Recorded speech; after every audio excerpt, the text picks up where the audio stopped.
বাংলাদেশের নতুন যাত্রায় মার্কিন ব্যবসায়ীদের অংশীদারত্ব চান ইউনূস। বাংলাদেশের নতুন যাত্রায় মার্কিন যুক্তরাষ্ট্রের ব্যবসায়ীদের অংশীদারত্ব চেয়েছেন অন্তর্বর্তী সরকারের প্রধান উপদেষ্টা অধ্যাপক মুহাম্মদ ইউনূস। তিনি বলেছেন, বহুমুখী সংস্কারের মাধ্যমে বাংলাদেশে ব্যবসার পরিবেশ উন্নত করতে আমরা দৃঢ়প্রতিজ্ঞ। স্থানীয় সময় বৃহস্পতিবার নিউ ইয়র্কের একটি হোটেলে ব্যবসায়ীদের সঙ্গে এক সংলাপে তিনি এসব কথা বলেন। ইউএস বাংলাদেশ ইন্ডাস্ট্রি কাউন্সিল শীর্ষক এ সংলাপের আয়োজন করে ইউএস বাংলাদেশ বিজনেস কাউন্সিল ইউএসবিবিসি। 1-5 বরযাত্রীর খাওয়া শেষে বিয়ে না করে চলে গেলেন পাত্র। এ সময় উপস্থিত ব্যবসায়ীদের উদ্দেশ্যে তিনি বলেন, আমি এখানে আপনাদের কথা শুনতে এসেছি এবং আমাদের বিনিয়োগ পরিবেশ কিভাবে আরও উন্নত করা যায় সে বিষয়ে আপনাদের পরামর্শ চাই।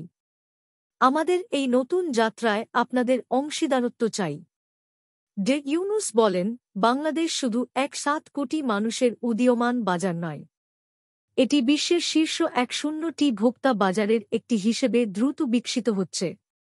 এছাড়া বাংলাদেশ কৌশলগতভাবে দক্ষিণ ও দক্ষিণ-পূর্ব এশিয়া এবং চীনের 300 কোটি মানুষের বাজার ধরার সম্ভাবনাময় জায়গায় রয়েছে।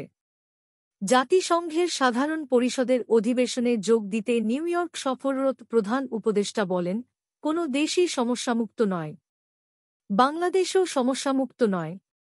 তবে আমি একটি বিকাশমান বাংলাদেশ দেখি, যে দেশটি স্বাধীনতা ও ন্যায়বিচার নিশ্চিতে অঙ্গীকারবদ্ধ।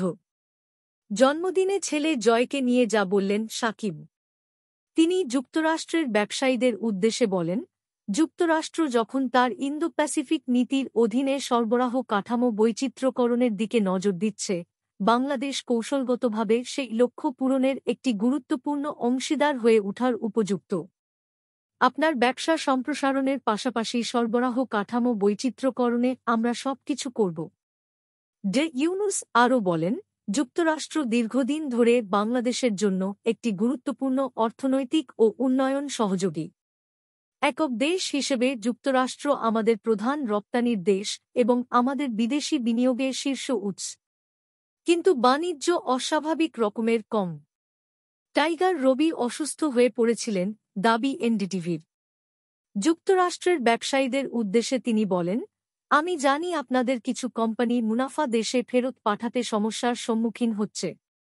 স্পষ্টভাবে বললে, গত কয়েক বছর ধরে আমরা একটি বৈদেশিক হিসাব ঘাটতির সম্মুখীন হচ্ছি। এই পরিস্থিতি সাম্প্রতিক বছরগুলোতে বিপুল পরিমাণ অর্থ দেশের বাইরে পাচার হওয়ার কারণে সৃষ্টি হয়েছে।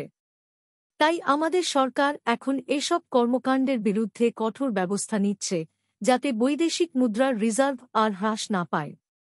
অনুষ্ঠানে অন্যদের মধ্যে ইউএসবিবিসির সভাপতি অতুল কেশাব বক্তব্য দেন।